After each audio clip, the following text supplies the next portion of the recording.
The red dust of Clearwater hung in the air like a veil of dried blood, coating everything it touched with the color of rust and forgotten dreams. The late afternoon sun painted the sky in shades of purple and amber, casting long shadows across the weathered boardwalks that lined Main Street. It was the kind of evening that made men remember their sins, and women clutch their shawls tighter against more than just the desert wind. Samuel Hartley rode into town on a horse as tired as his soul. 3 months of wandering etched into the lines around his eyes. At 24, he carried himself with the quiet dignity his father had taught him, though something restless stirred beneath his composed exterior. The black coat he wore marked him as the preacher's son even before folks recognized his face, but the dust of distant places clung to him now, speaking of questions asked and answers sought far from Clearwater's familiar confines. His father's church stood at the north end of town, its whitewashed walls glowing faintly in the dying light. Samuel touched his hat brim as he passed, but didn't stop. Not yet. First, he needed to feel the pulse of the town again, to understand what had changed in his absence and what had remained stubbornly the same. The Golden Bell Saloon squatted at the opposite end of Main Street like a painted lady at a church social, impossible to ignore, impossible to accept. Piano music drifted through its bat-wing doors, the notes worn thin and raspy like an old man's cough. Samuel had passed it countless times in his youth, always averting his eyes as his father had taught him. But tonight, something made him slow his horse. Through the amber glow of oil lamps visible through the windows, he saw her. Clara Morgaine stood behind the bar, pouring whiskey with movements that spoke of practiced grace and bone-deep weariness. Her auburn hair was piled high in an elaborate style that caught the lamplight like copper coins, and her emerald dress, scandalous by Clearwater standards, marked her as exactly what the town believed her to be. But it was her face that stopped Samuel cold. Beautiful, yes, with high cheekbones and full lips. But there was something else there, a strength, a sadness, a defiance that reminded him of desert flowers blooming despite the drought. She looked up as if sensing his gaze through the window, and their eyes met across the dusty street. For a heartbeat, the world contracted to just that moment, the preacher's son on his tired horse, the saloon queen in her gilded cage, and something unspoken passing between them like lightning seeking ground. Samuel jerked his gaze away, heat flooding his face. He spurred his horse forward, but the image of her stayed burned behind his eyelids like the afterimage of staring too long at the sun. By the time he reached his father's house beside the church, word had already spread. Samuel Hartley had returned. Martha Pemberton was telling anyone who'd listen that she'd seen him pause outside the Golden Bell. And wasn't that just like these young men who went wandering? They always came back different, touched by the world's wickedness. His father, Reverend Jonathan Hartley, stood on the porch as if he'd been waiting. At 52, Jonathan remained an imposing figure, tall, broad-shouldered, with iron-gray hair, and eyes that could pierce a man's soul or offer comfort with equal intensity. Those eyes searched Samuel's face now, reading the desert-written chapters of his son's journey. "Welcome home, son," Jonathan said simply. But Samuel heard the questions underneath. They sat that evening in the small parlor, the familiar scent of beeswax and old books wrapping around Samuel like a half-forgotten embrace. His mother's portrait watched from above the mantel, 5 years gone but still presiding over their modest home. "Did you find what you were looking for?" Jonathan asked finally, setting aside the Bible he'd been pretending to read. Samuel stared into his coffee cup, searching for words. "I found questions, mostly, about faith, about purpose, about whether the life we've built here is the only way to serve God." Jonathan's jaw tightened almost imperceptibly. "Doubt is the devil's favorite tool.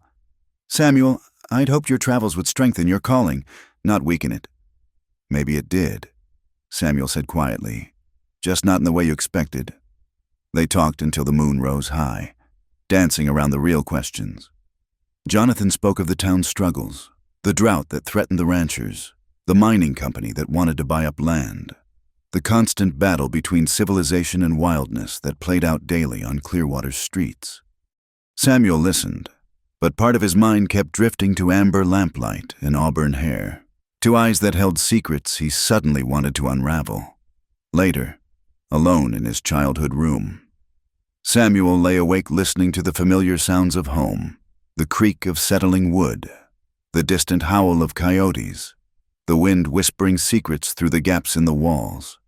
But underneath it all, he swore he could hear that raspy piano music drifting from the wrong end of town, calling to something in him he didn't yet have a name for. The next morning brought the ritual of return. The good women of Clearwater found reasons to visit the parsonage, bringing pies and casseroles and eligible daughters. Samuel endured it all with practiced grace, but his smile never quite reached his eyes. They spoke to him of church socials and teaching Sunday school, of settling down with a proper girl and following in his father's footsteps. The life they painted was safe, predictable, righteous. It was also suffocating. By the third day, the whispers had started in earnest. Sarah Winters claimed she'd seen him walking past the Golden Bell again, slowly, as if he were studying it. Thomas Garrett swore Samuel had been asking questions about the people who worked there, though he'd been careful to frame it as Christian concern for lost souls. That Clara Morgaine, Mrs. Pemberton said over tea, her voice dropping to a scandalized whisper. They say she came here 5 years ago with nothing but the clothes on her back. No decent woman travels alone like that. And the way she carries herself, bold as brass, like she doesn't know her place. Or doesn't care, added Mrs. Winters, clutching her pearls. It's a den of sin, that place. Mrs. Pemberton continued. No good can come of it. The Reverend has preached against it countless times, but still men flock there like moths to flame. Even supposedly decent men, family men.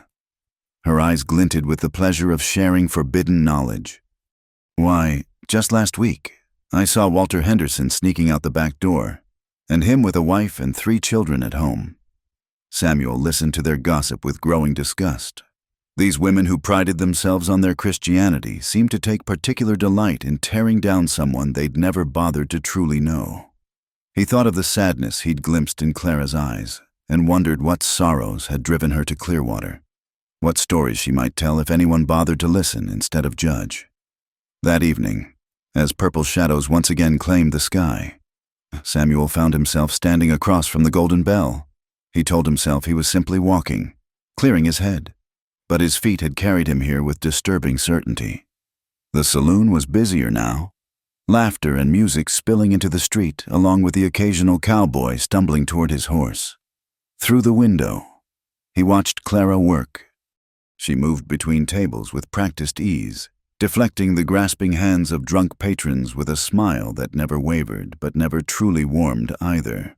She was surviving, he realized, making her way in a world that offered limited choices to women like her. Women without family names or fortunes to protect them, as if drawn by his thoughts. She glanced toward the window. This time, when their eyes met, she didn't look away. Instead, she tilted her head slightly, a question in her gaze, or perhaps a challenge. Samuel stood frozen, caught between the world he'd always known and something else, something that whispered a possibility and danger in equal measure. His father's voice echoed in his mind, quoting scripture about avoiding temptation, about the narrow path that led to salvation. But Samuel was beginning to suspect that salvation might be found in unexpected places, that perhaps God's grace was wider than the good people of Clearwater imagined. The thought terrified and thrilled him in equal measure. He turned away before he could do something foolish, like walk through those bat-wing doors. Not yet, but as he made his way back to the parsonage, Samuel knew with disturbing certainty that he would return. The questions that had driven him into the desert hadn't been answered by his wandering. If anything, they'd multiplied, taken new shape, focused on a woman with sad eyes and secrets behind her painted smile. Clearwater slept fitfully that night, the wind carrying whispers of change, of boundaries about to be crossed, of a love that would test everything the town held sacred. And at opposite ends of Main Street, 2 souls lay awake, each wondering about the other. each sensing that their brief moments of connection had set something in motion that neither could stop. The red dust continued to swirl, coating the town in its rusty embrace. But somewhere in the darkness, the first seeds of an impossible love had already taken root. The first time Samuel stepped through the bat-wing doors of the Golden Bell, he carried a Bible in his hand and righteousness on his tongue. It was a Tuesday afternoon, the saloon nearly empty save for a few cowboys nursing whiskey at scarred wooden tables. Clara stood behind the bar, polishing glasses with mechanical precision, her face unreadable as she watched him approach. "Afternoon, ma'am," Samuel said, his voice steadier than his heartbeat. "I'm Samuel Hartley, Reverend Hartley's son." "I know who you are," Clara replied, setting down the glass with deliberate care. "Question is, what brings the preacher's boy into my establishment?" Samuel placed the Bible on the bar between them, its worn leather cover a stark contrast to the sticky wood. "I thought perhaps you might be interested in hearing about our services. The church doors are open to everyone. Miss Morgaine, Clara Morgaine." A wry smile touched her lips. "And I suspect your church doors might be open, Mr. Hartley, but the hearts of your congregation are another matter entirely." The truth of her words stung, but Samuel pressed on. "God's love doesn't discriminate, Miss Morgaine. Neither should his people." Clara laughed then, a sound like broken bells. "Pretty words, but I've lived long enough to know the difference between what should be and what is." She pushed the Bible back toward him gently. "Save your sermons for those who want them. I've got work to do." Samuel should have left then, should have taken his Bible and his bruised pride back to the safety of his father's house. Instead, he found himself saying, "What if I'm not here to preach?" Clara's hands stilled. She studied him with eyes that seemed to see too much. "Then what are you here for?" "I don't know," he admitted, the honesty surprising them both. "Maybe just to understand." Over the following weeks, Samuel's visits to the Golden Bell became a poorly kept secret. He came in the quiet hours of late afternoon, when the saloon was more empty than full, when conversation was possible without shouting over drunken laughter. At first, Clara kept her distance, serving him sarsaparilla with barely concealed amusement while maintaining the professional facade she wore like armor. But slowly, carefully, they began to talk. It started with small things: the weather, always safe in a town where drought could mean death; the news from back east that filtered in with the mail coaches; books. Surprisingly, Clara was better read than most of Clearwater's proper ladies, with a particular fondness for poetry that surprised him. One evening, as purple shadows stretched across the dusty floor and the saloon sat empty save for them, Clara finally asked, "Why do you keep coming here, Samuel?" "Really?" He'd been asking himself the same question for days. "Because you're not what they say you are." "And what do they say I am?" Samuel's face flushed, but he held her gaze. "Lost, fallen, beyond redemption." "Maybe they're right." "I don't believe that." Clara moved from behind the bar, coming to sit across from him at the small table. Up close, he could see the fine lines around her eyes, the weariness that makeup couldn't quite hide. "You want to know my story, preacher's son? You want to understand what brings a woman to work in a place like this?" Samuel nodded, afraid to speak and break whatever spell had prompted this moment of openness. Clara stared past him, her eyes focusing on something beyond the saloon's walls, beyond Clearwater itself. "I was 17 when the Bennett gang came through our homestead in Kansas. Papa tried to fight them off. Mama begged them to take what they wanted and go." Her voice remained flat, emotionless, but her hands clenched in her lap. "They took everything, burned the house, left me alive because death would have been a mercy, and they weren't in the business of mercy." The silence stretched between them, heavy with unspoken horrors. Outside, a coyote howled, the sound carrying on the desert wind. "I walked for 3 days before a traveling merchant found me. He took me to the nearest town, but word travels fast on the frontier. A girl touched by outlaws, even against her will. Well, there aren't many open doors for someone like that, so I learned to survive the only way I could." "Clara," Samuel began, reaching across the table, but she pulled back. Don't pity me, Samuel. I've had enough pity to last a lifetime. I made my choices. I survived. That's more than many can say. They sat in silence as the sun died outside, painting the sky in shades of blood and bruise.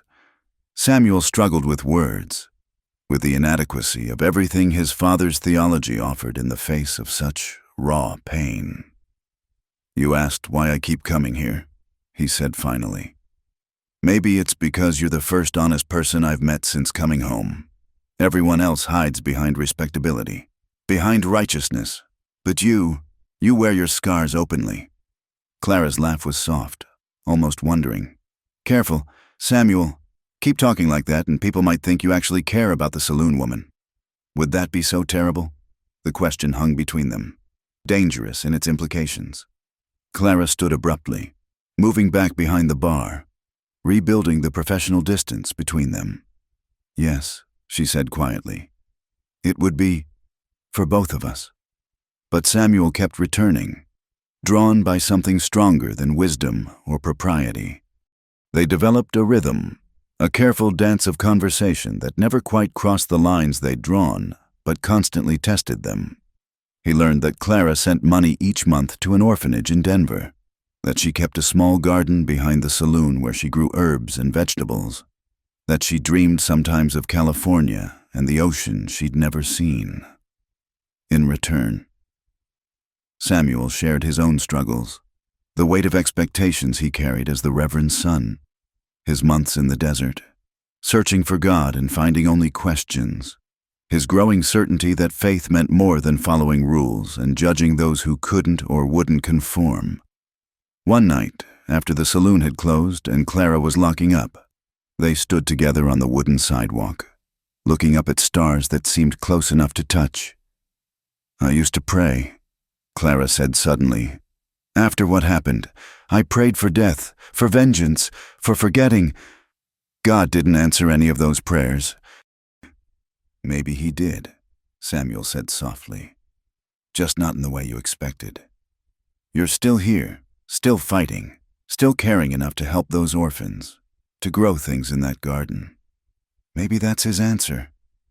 Clara turned to look at him, starlight catching in her eyes. You really believe that, don't you? That there's still good in someone like me? I believe there's good in everyone. But in you, he paused, choosing his words carefully. In you, I see strength that puts most saints to shame. The moment stretched between them, fragile and charged with possibility. Clara lifted her hand as if to touch his face, then let it fall. You should go, she whispered, before someone sees you here. Samuel wanted to argue, wanted to say he didn't care who saw them, but he knew the price would be higher for her than for him. So he touched his hat brim and walked away, though every step felt like swimming upstream. Behind him, Clara watched until he disappeared into the darkness, one hand pressed to her chest as if to hold her heart in place. She'd built walls around herself, thick and high, designed to keep everyone at a safe distance. But somehow, the earnest young man with his gentle words and searching eyes had found cracks she didn't know existed. Inside the saloon, she extinguished the last lamp and stood in the darkness, allowing herself a moment of dangerous wondering. What would it be like to be seen as Samuel saw her? To be loved, not despite her past, but with full knowledge of it? The wind rattled the windows, bringing the scent of rain that would probably never fall. Clara shook her head, banishing foolish dreams. Women like her didn't get happy endings.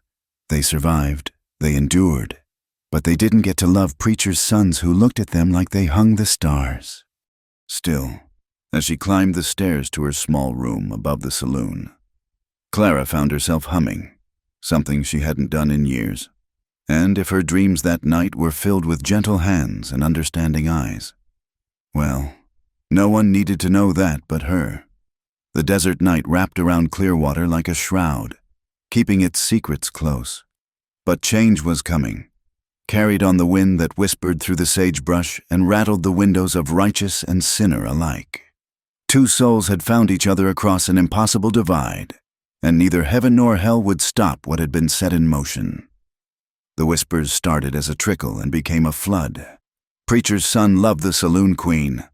The words passed from lips to ears in the general store, over fence posts between neighbors, in the shadowy corners of the church after Sunday service. What had begun as speculation hardened into scandal, and scandal in Clearwater was currency more valuable than gold. Mrs. Pemberton held court in her parlor, serving tea and judgment in equal measure. "I've seen him with my own eyes," she proclaimed to her circle of righteously indignant friends. "Coming out of that den of sin at all hours, and the way he looks at her, it's indecent, I tell you, absolutely indecent. His poor father." "Mrs." Winters added, dabbing at her eyes with a lace handkerchief. "To have raised a boy in the Lord's way, only to see him fall into Satan's snare, it's enough to break a Christian heart." The news reached Reverend Jonathan Hartley on a Wednesday evening as he prepared his sermon on the prodigal son. Thomas Garrett, a church elder and owner of the town's largest mercantile, came to the parsonage with the grave demeanor of a man bearing bad news. "Reverend, I come to you as a friend and a brother in Christ," Garrett began, settling his considerable bulk into the study's leather chair. "There are concerns among the congregation about Samuel." Jonathan set down his pen carefully, though his hand trembled slightly.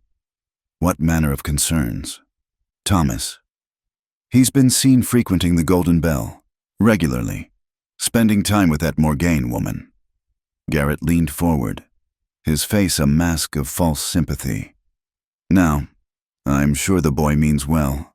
Perhaps he thinks he can save her soul. But people are talking. It reflects poorly on your ministry, Jonathan, on the church itself." The Reverend aged 10 years in that moment, his shoulders sagging under the weight of confirmation.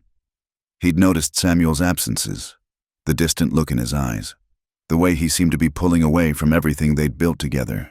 But to hear it spoken aloud, to have his worst fears given voice, it was almost more than he could bear. "I'll speak with him," Jonathan said quietly. "Thank you for bringing this to my attention." Garrett wasn't finished. "There's more to consider here, Reverend. The Cattlemen's Association has been looking to clean up this town, make it more respectable for families and businesses. The Golden Bell has been a thorn in our side for too long. If your boy is mixed up with that woman, it could complicate things. For everyone." The implied threat hung in the air like smoke. Jonathan understood perfectly. Distance your son from this scandal, or find yourself and your church on the wrong side of Clearwater's powerful men. That night, father and son faced each other across the dining table, the space between them feeling like an unbridgeable chasm. Jonathan had prayed for wisdom, for the right words, but all he found was pain and confusion. "Tell me it isn't true," he began without preamble. "Tell me you haven't been consorting with that woman from the saloon." Samuel met his father's gaze steadily. "Her name is Clara, and I won't deny that I've been visiting her." "Visiting?" Jonathan's voice cracked. "Is that what you call it? Do you have any idea what people are saying? What this is doing to our reputation, to everything we've worked for in this town?" "Since when is reputation more important than compassion?" Samuel shot back, heat rising in his voice. "Isn't that exactly what the Pharisees cared about? Appearance over truth, law over love." Jonathan's fist slammed onto the table, making the dishes jump. "Don't you dare quote scripture at me to justify your sinful desires. That woman is a stumbling block. Samuel, she's leading you away from God's path." "You don't know her," Samuel said quietly, his calm more unsettling than anger would have been. "You don't know what she survived, what she's overcome. You see only what you want to see, a fallen woman, a cautionary tale. But she's more than that. She's what?" Jonathan demanded. "What is she to you, son?" Samuel was silent for a long moment, wrestling with truths he'd only just begun to admit to himself. "She's someone who makes me question everything I thought I knew about faith, about love, about what it means to truly see another person." "Love?" Jonathan's voice was hollow. "You think you love this woman? I think, Samuel said slowly, that I'm beginning to understand what Christ meant when he sat with tax collectors and sinners, when he defended the woman caught in adultery, when he said the last shall be first. Jonathan stood abruptly, his chair scraping against the floor. You're lost, Samuel, completely lost. I'm giving you one chance. End this association immediately. Repent of this foolishness and return to the fold. If you refuse, he paused, the words sticking in his throat.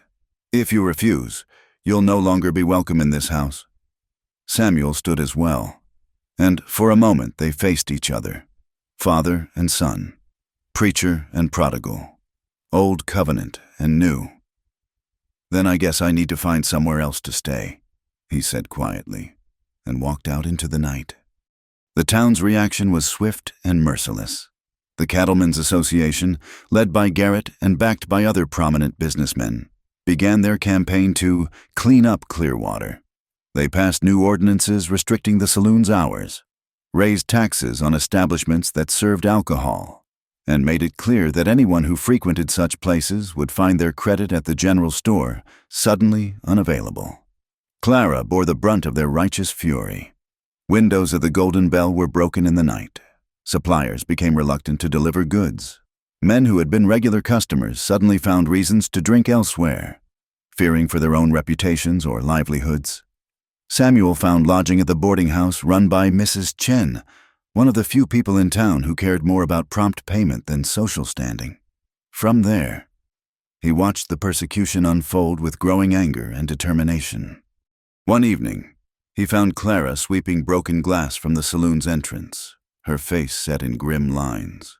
Without a word, he took the broom from her hands and finished the job himself. You shouldn't be here, she said, though her voice lacked conviction. They'll destroy you too. Let them try. Samuel replied, I'm done pretending that their version of righteousness has anything to do with God's love. Clara studied him in the lamplight, seeing the new hardness in his jaw, the resolution in his eyes. You've lost your family because of me.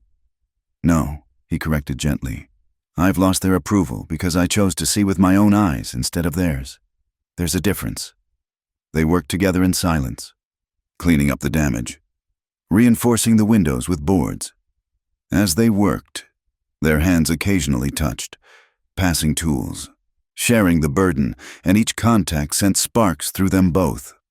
When they finished, they stood outside under a sky heavy with storm clouds that promised rain but rarely delivered. The wind whipped around them, carrying the scent of sage and distant lightning. Why? Clara asked suddenly. Why risk everything for someone like me? Samuel turned to face her fully, his eyes intense in the darkness. Because when I look at you, I don't see what they see. I see strength that humbles me, kindness that survives despite every reason to turn bitter, beauty that goes deeper than anything they could understand. He paused, gathering courage. I see the woman I'm falling in love with.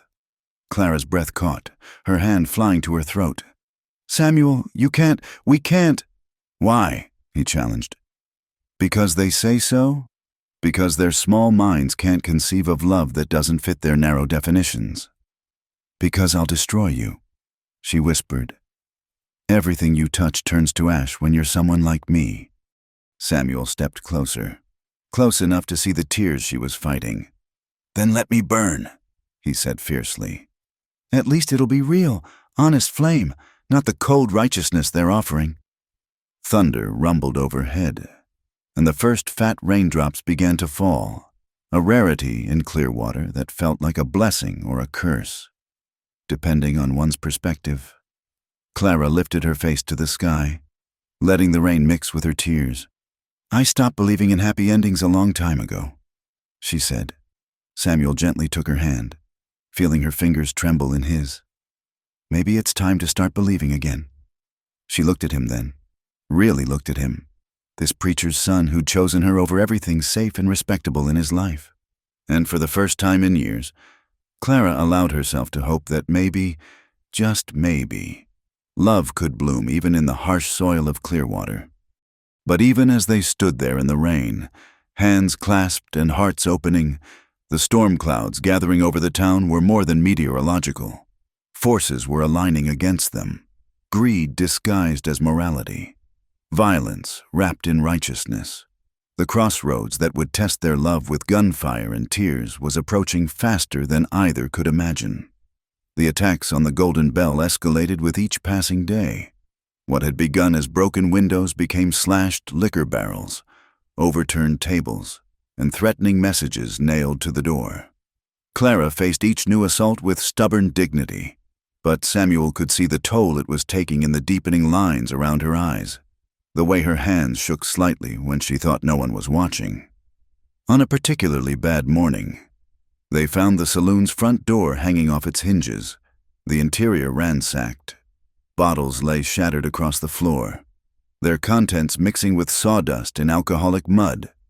The piano, that faithful companion of countless lonely nights, had been pushed over, its keys scattered like broken teeth.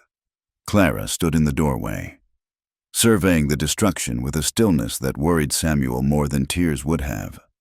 "That's enough," he said firmly, rolling up his sleeves.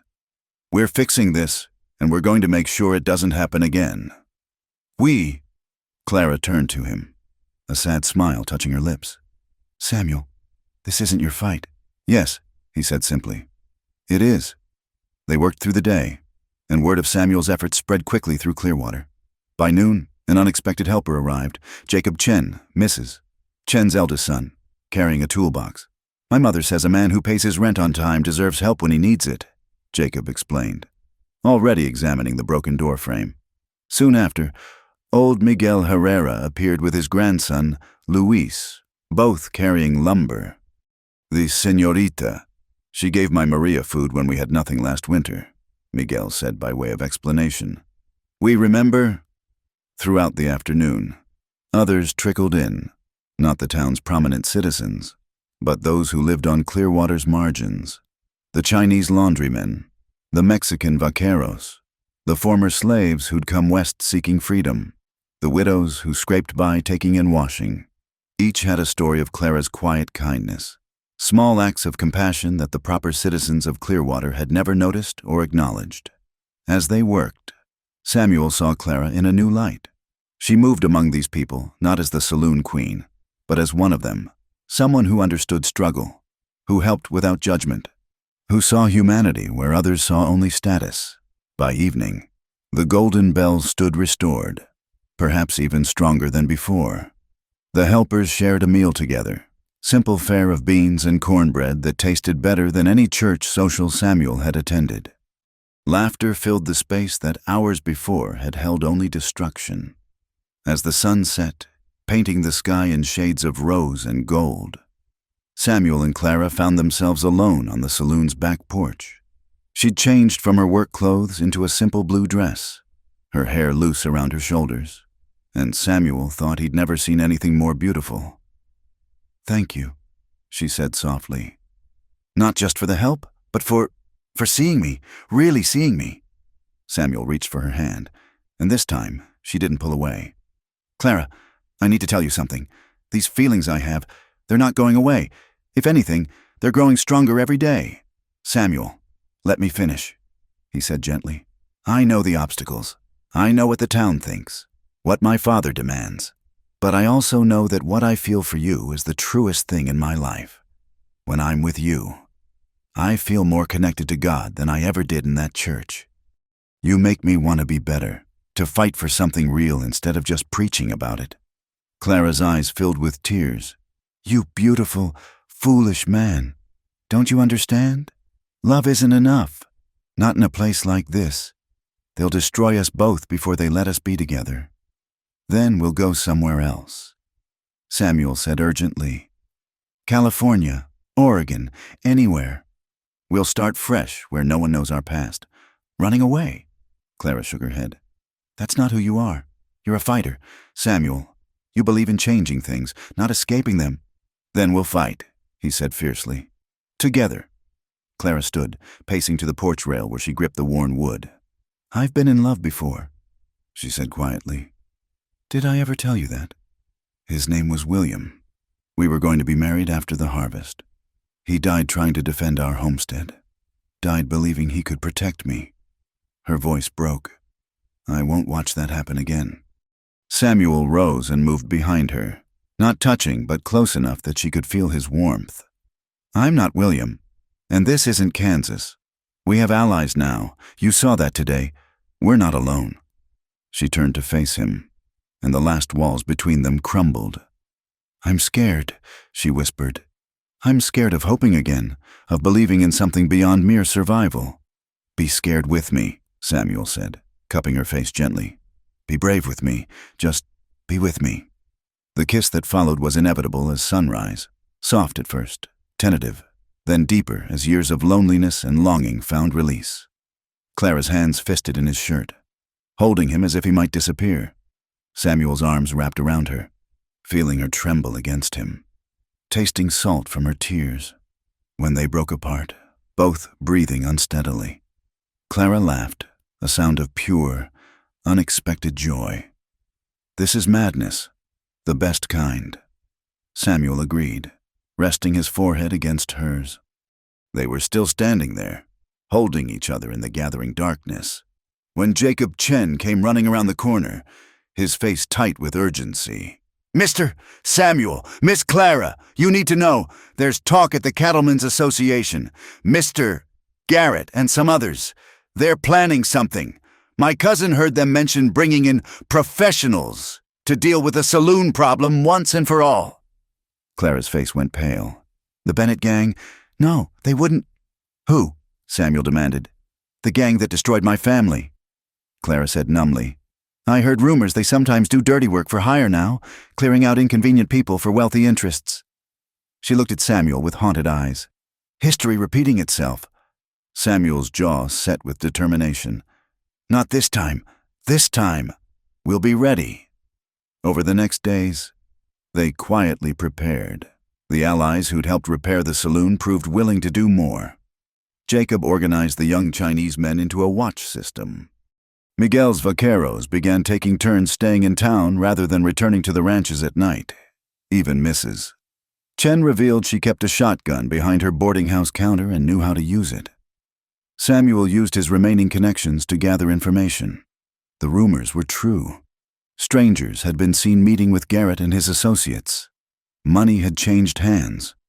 The attack would come soon, aimed at destroying the Golden Bell and anyone who stood in the way of the Cattlemen's Association's vision for Clearwater, on what would prove to be their last peaceful evening.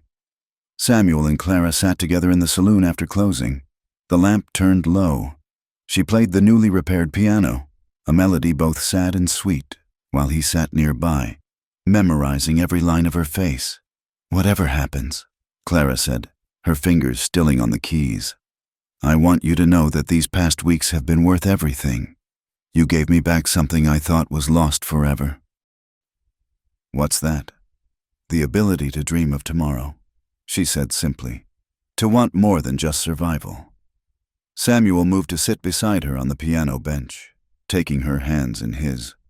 After this is over, I want to marry you, properly, in front of God and whoever has the courage to witness it.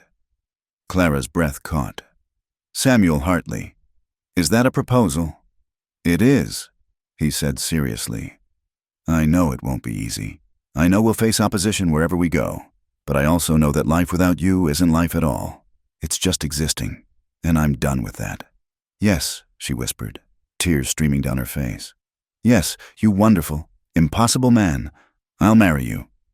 They sealed the promise with a kiss that tasted of hope and fear in equal measure. Outside, storm clouds gathered on the horizon, not the usual empty threats of the desert sky, but real, heavy clouds that promised change.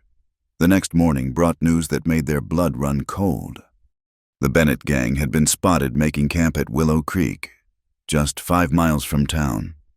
Garrett had called a special meeting of the Cattlemen's Association, and Reverend Hartley had announced he would be holding a prayer vigil at the church, calling on God to cleanse Clearwater of its sinful influences. The stage was set.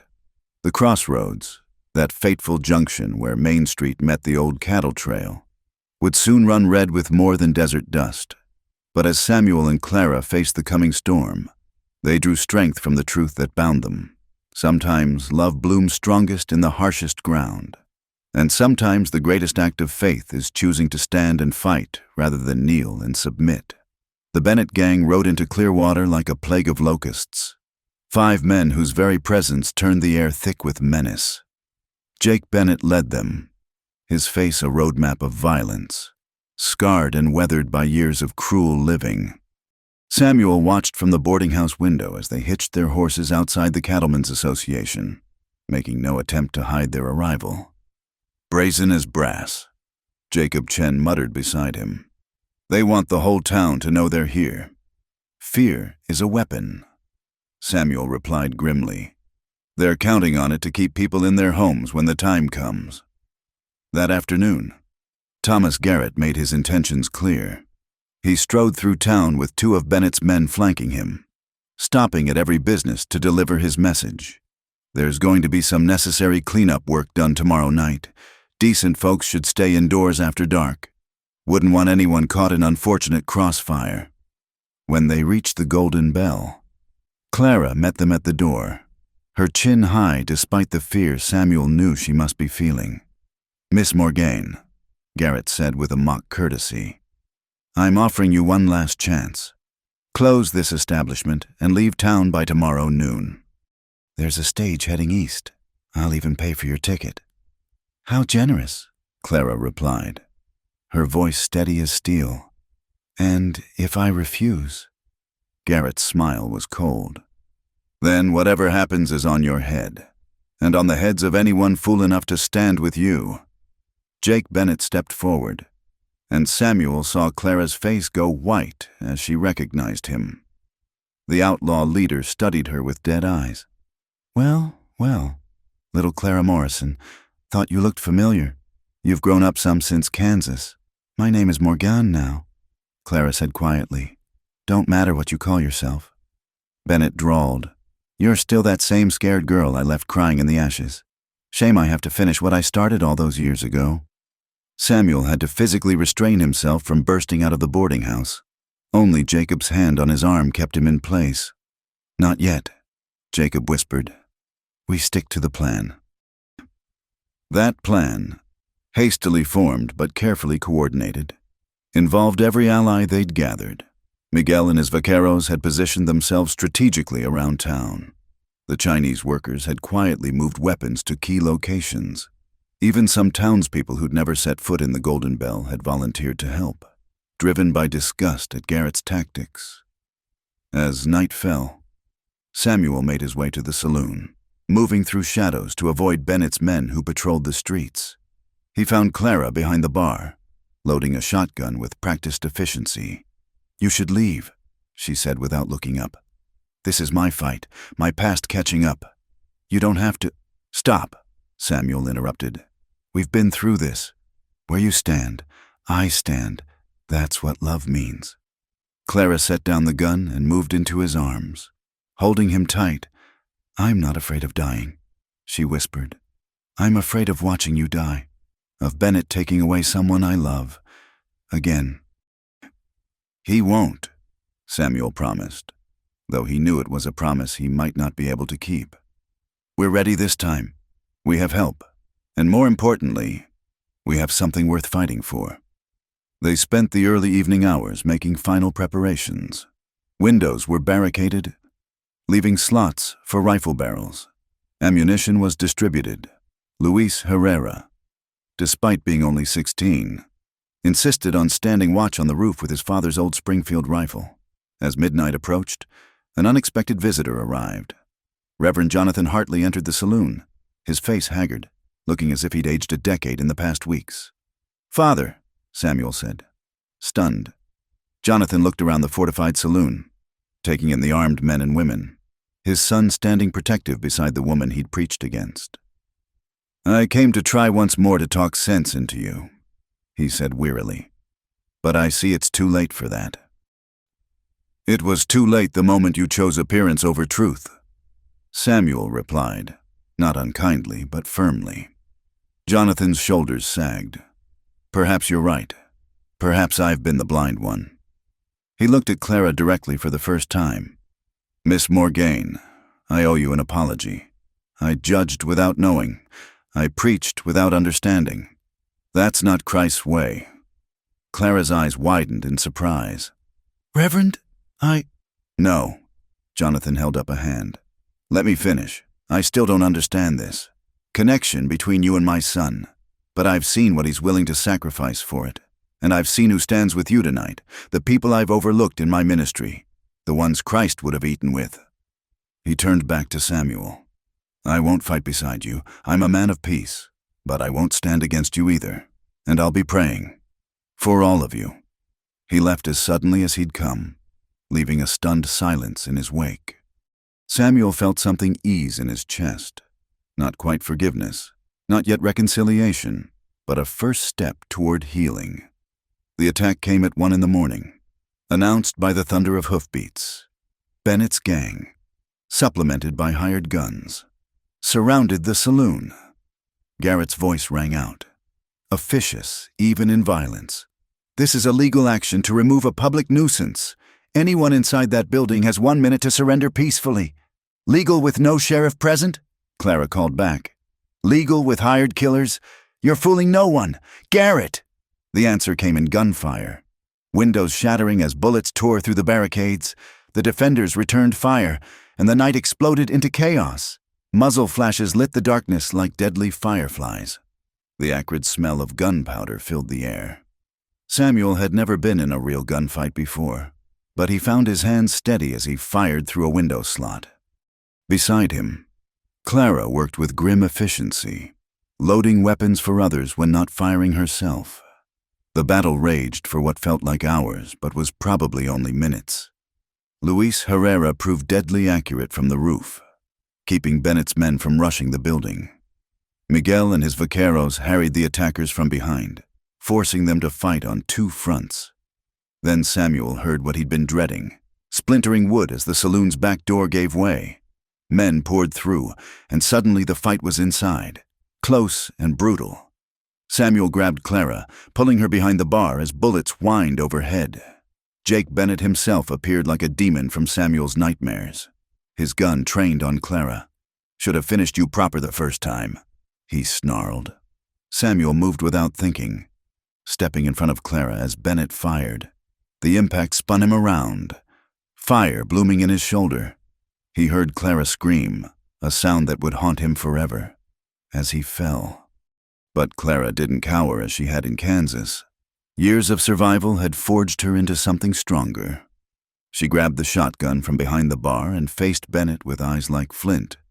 "Not this time," she said, and pulled the trigger. The battle's tide turned in that moment. Seeing Bennett fall, his men wavered. The townspeople who'd hidden in their homes began to emerge, some carrying guns, others just standing witness. Even some of Garrett's supporters, faced with the reality of the violence they'd endorsed, began to question. As suddenly as it began, the fighting stopped. The remaining attackers threw down their weapons or fled into the desert night. Garrett, who'd kept safely back from the actual fighting, found himself surrounded by angry townspeople demanding answers. Clara dropped to her knees beside Samuel, pressing her hands against his wound. "Don't you dare die on me," she said fiercely through her tears. "Not now. Not when we've won." Samuel managed a weak smile. "Takes more than 1 bullet to keep me from you," he whispered, though the edges of his vision were going dark. Doc Morrison, no relation to Clara's former name, pushed through the crowd, his medical bag in hand. As he worked to stop the bleeding, Samuel heard fragments of what was happening outside.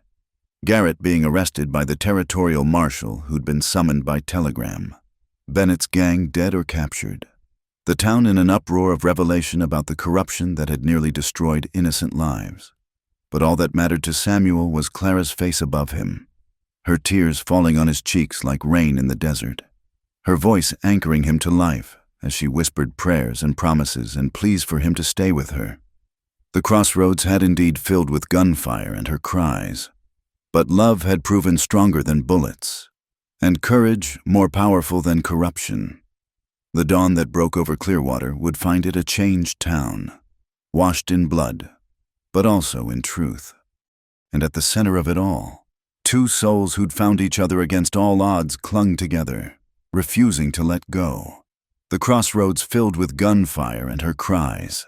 Clara's anguished scream still echoed in the night air as she cradled Samuel's bleeding form against her chest. The acrid smoke of battle hung heavy, mixing with dust and the metallic scent of blood that seemed to permeate everything.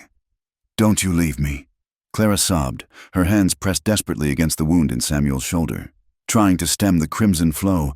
"You promised me tomorrows. You promised me California and the ocean.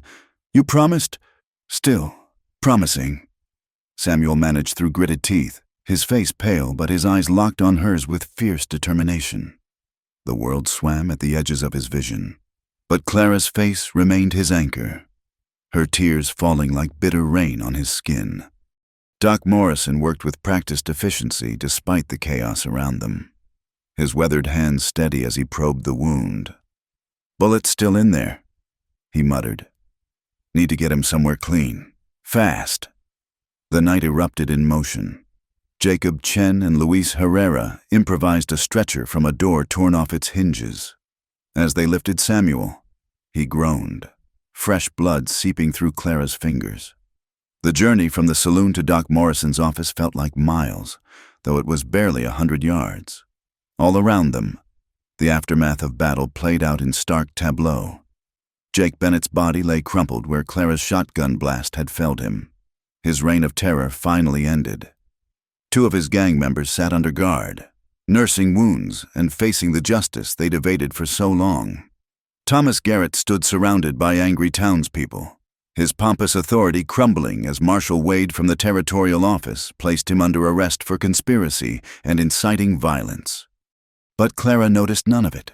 Her world had narrowed to Samuel's labored breathing, the warmth of his blood on her hands, the way his fingers weakly sought hers even through his pain. Inside Doc Morrison's office, she was forced to wait in the outer room while the doctor worked. The minutes stretched like hours, punctuated by Samuel's muffled cries that tore through her worse than any bullet could. She paced. She prayed to a God she'd long stopped believing in.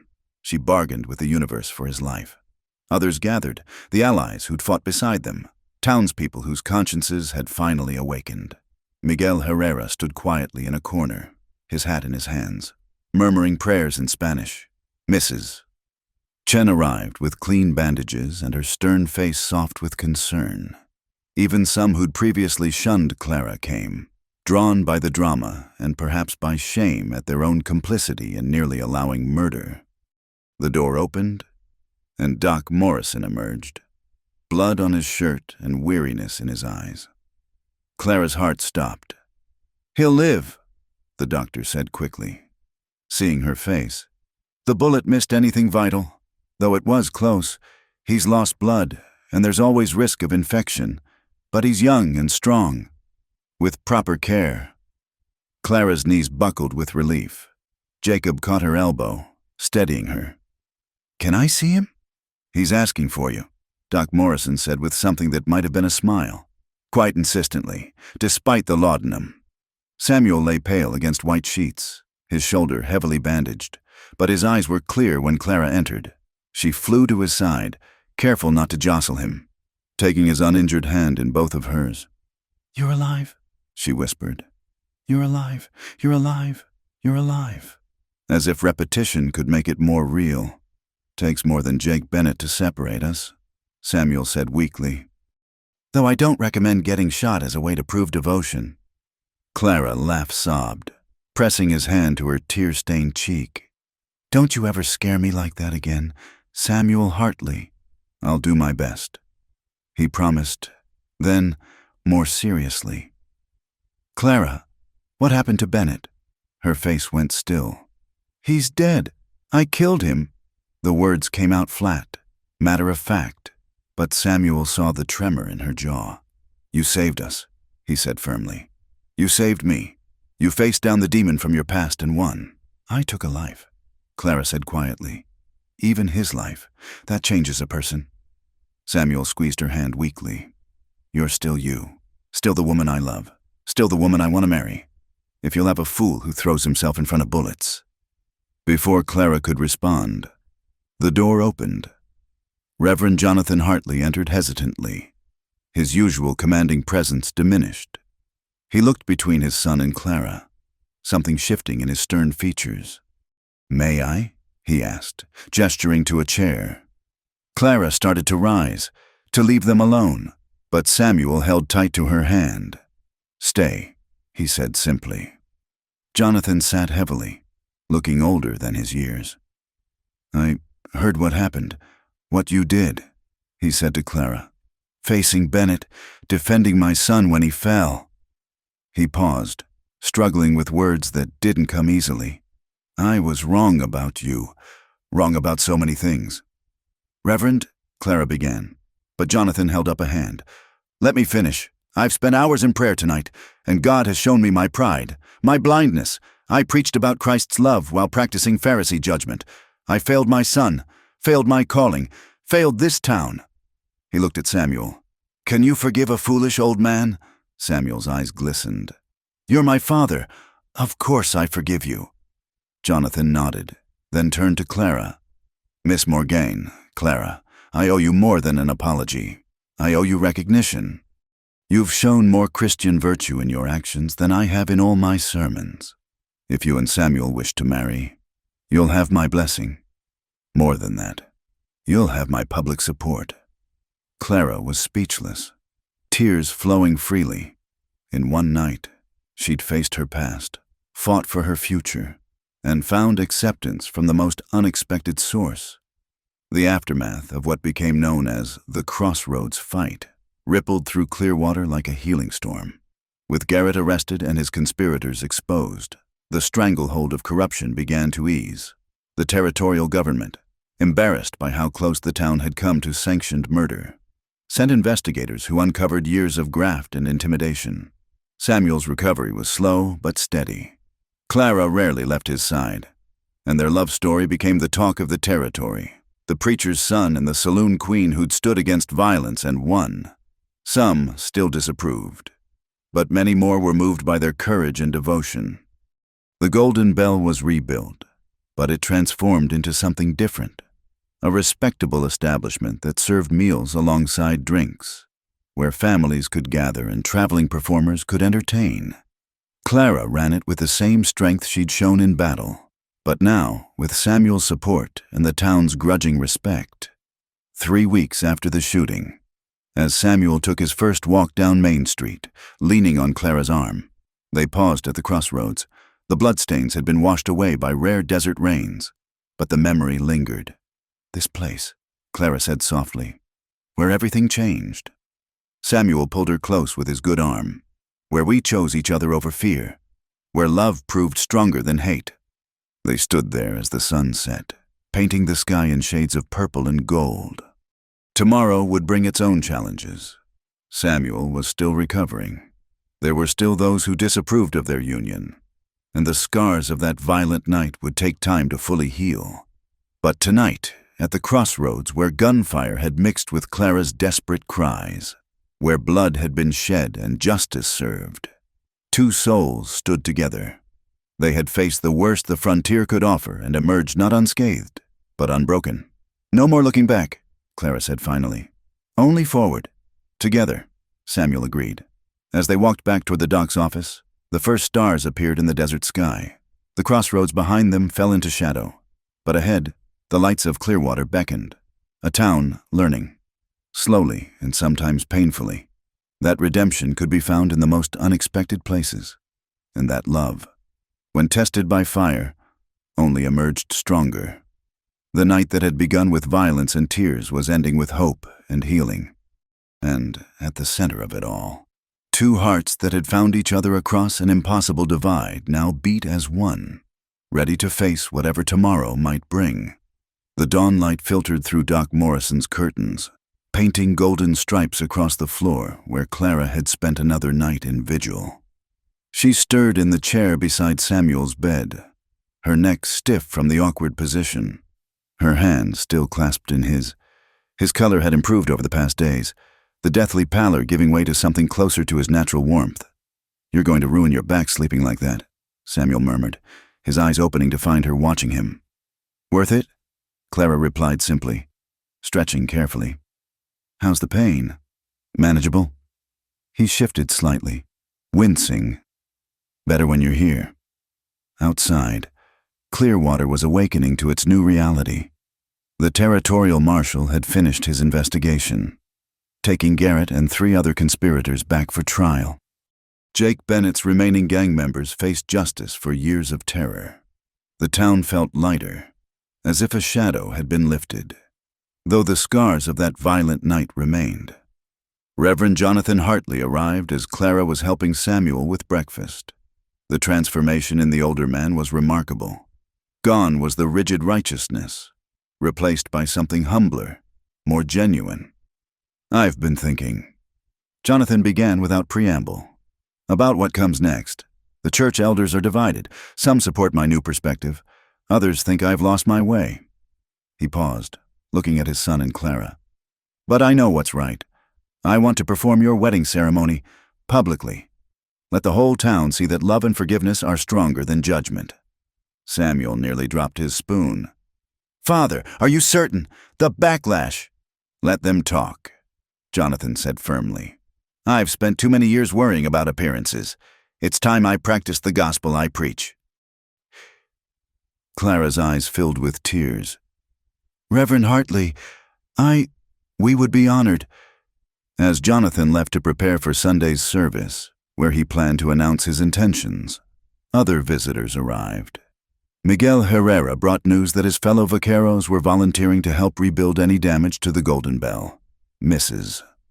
Chen delivered a basket of food and the quiet declaration that her boarding house would welcome any guests for the wedding, regardless of what the proper ladies think. But it was the unexpected visitors who moved Clara most. Throughout the morning, women she'd never spoken to before stopped by, wives and daughters of men who frequented the saloon. Women who'd lived their own struggles in silence. Mrs. Walter Henderson was among them, the woman whose husband's secret visits to the Golden Bell had been gossiped about. She stood awkwardly in the doorway before approaching Clara.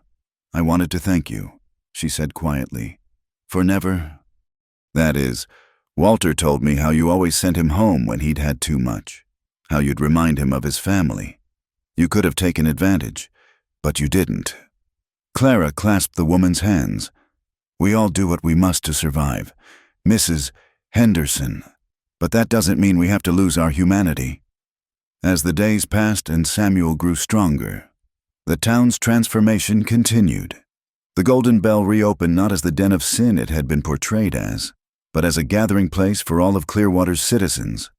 Clara instituted new policies: limited drinks per customer, no service to men who should be home with families, a quiet room in back for anyone who needed a meal but couldn't pay.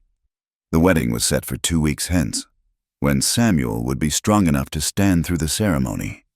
Clara threw herself into preparations, aided by an unlikely alliance of former saloon girls, Mexican wives, Chinese mothers, and even a few of the town's proper ladies who'd experienced changes of heart.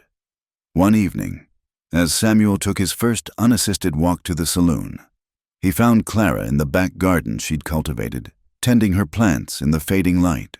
The desert blooms seemed impossibly bright against the harsh landscape, testament to her ability to nurture life in unforgiving soil. "Regrets?" he asked, settling carefully beside her on the wooden bench Miguel had built. Clara considered the question seriously. "About Bennett? No, he chose his path long ago. About the others who died? Yeah, violence leaves stains that don't wash clean, even when it's necessary. And about us?" She turned to him, her eyes soft in the twilight. "Never, not for one moment. You gave me back myself, Samuel. You saw who I could be, not just who I'd been forced to become." They sat in comfortable silence, watching the stars emerge. The desert night sounds surrounded them, distant coyotes, the whisper of wind through sage, the faint music from the saloon's main room where Luis played guitar for the evening crowd. "I've been thinking about after," Samuel said eventually. "After the wedding, after things settle. I don't want to leave Clearwater." Clara looked surprised. "But the opportunity's elsewhere." are not what we need.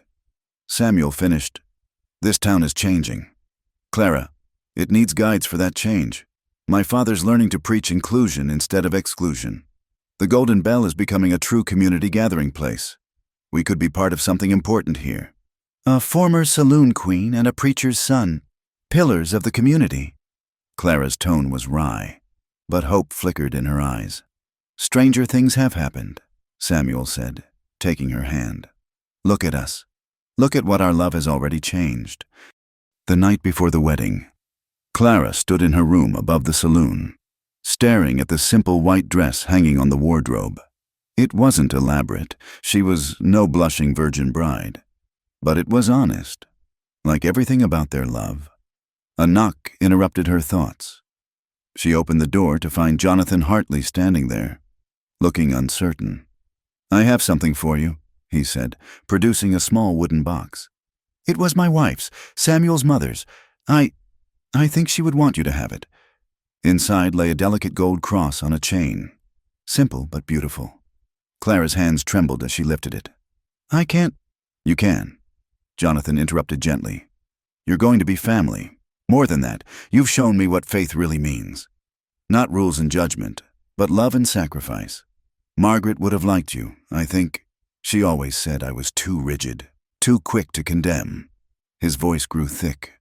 "Wear it tomorrow. Let it remind us all that God's grace is bigger than our small minds can comprehend." Clara embraced her future father-in-law, both of them crying, healing wounds that had seemed unhealable. The wedding day dawned clear and bright, the desert sky an endless blue canvas. The church was packed beyond capacity, with people spilling out onto the street. Not everyone approved. Some of the town's established families pointedly stayed away, but those who came did so with open hearts.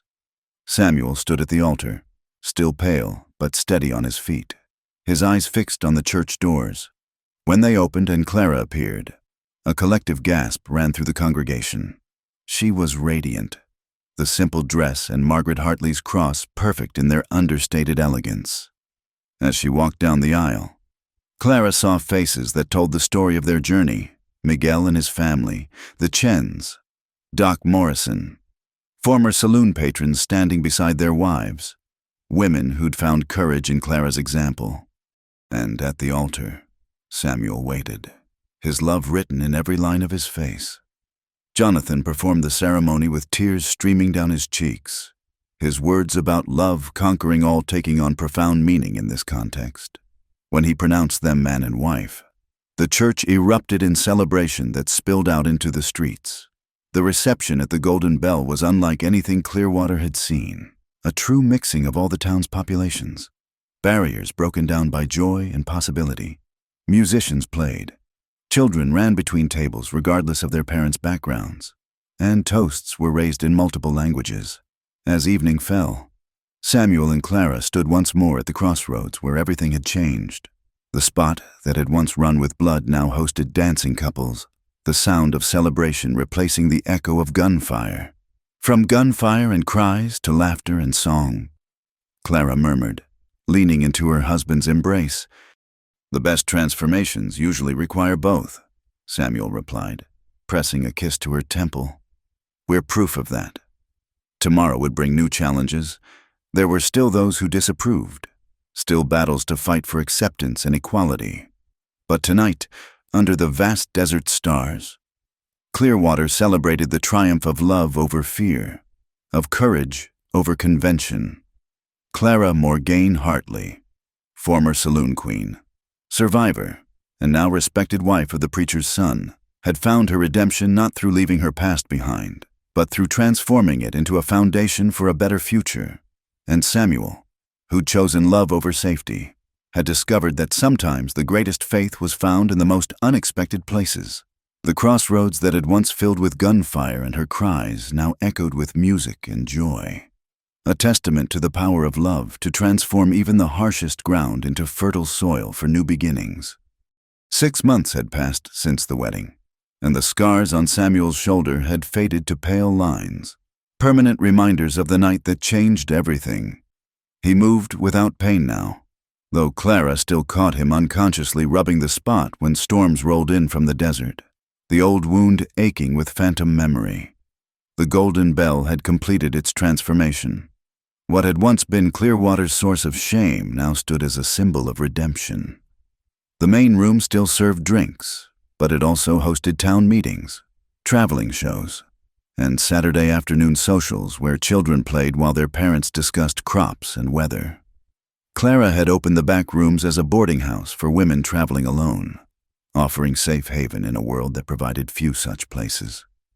On this particular morning, Clara stood in her garden, now expanded to include vegetables that fed not only their household, but any family struggling through hard times. The desert had bloomed under her care, proof that the harshest ground could yield life with enough patience and love. Samuel found her there, dirt on her hands and sun on her face, more beautiful to him than on their wedding day. "Letter from Denver," he said, holding up an envelope. "From the Sisters of Mercy Orphanage." Clara wiped her hands on her apron, taking the letter with trembling fingers. She'd increased her donation since the Golden Bell's newfound prosperity, but this was the first direct correspondence. As she read, tears sprang to her eyes. "They want to name their new dormitory after me," she whispered. "The Clara Hartley House for Girls. They say my contributions have helped save dozens of children from the streets." Samuel pulled her close, feeling her shake with emotion. "You see, the ripples of your kindness spread far beyond Clearwater." Their moment was interrupted by young Luis Herrera running up the path. At 17 now, he'd grown tall and confident, his experience in the Crossroads fight having matured him beyond his years. "Mrs. Hartley, Reverend Samuel, you need to come quick. There's a woman at the saloon. She's in a bad way. Says she walked here from the Garrison Ranch. Says she needs sanctuary." They hurried to the Golden Bell, where they found a young woman collapsed in a chair, her face bearing the unmistakable marks of violence. Her dress was torn, her feet bloody from walking miles in inadequate shoes. Clara recognized the look in her eyes, the same hollow desperation she'd once carried herself. "My name is Emma Garrison," the woman whispered. "My husband, I couldn't stay any longer.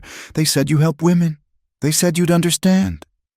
Clara knelt beside her, taking her battered hands gently. "You're safe now.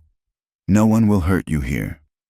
As Doc Morrison tended Emma's injuries, the story emerged.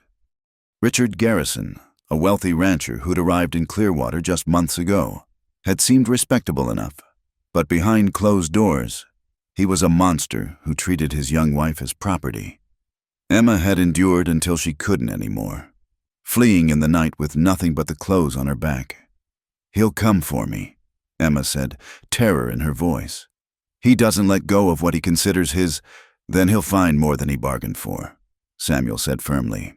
"This town has learned to stand against bullies." Sure enough, Richard Garrison arrived the next day with 3 hired hands, demanding his wife's return. He found Samuel and Clara waiting at the Golden Bell, backed by many of the same people who'd stood against Bennett's gang.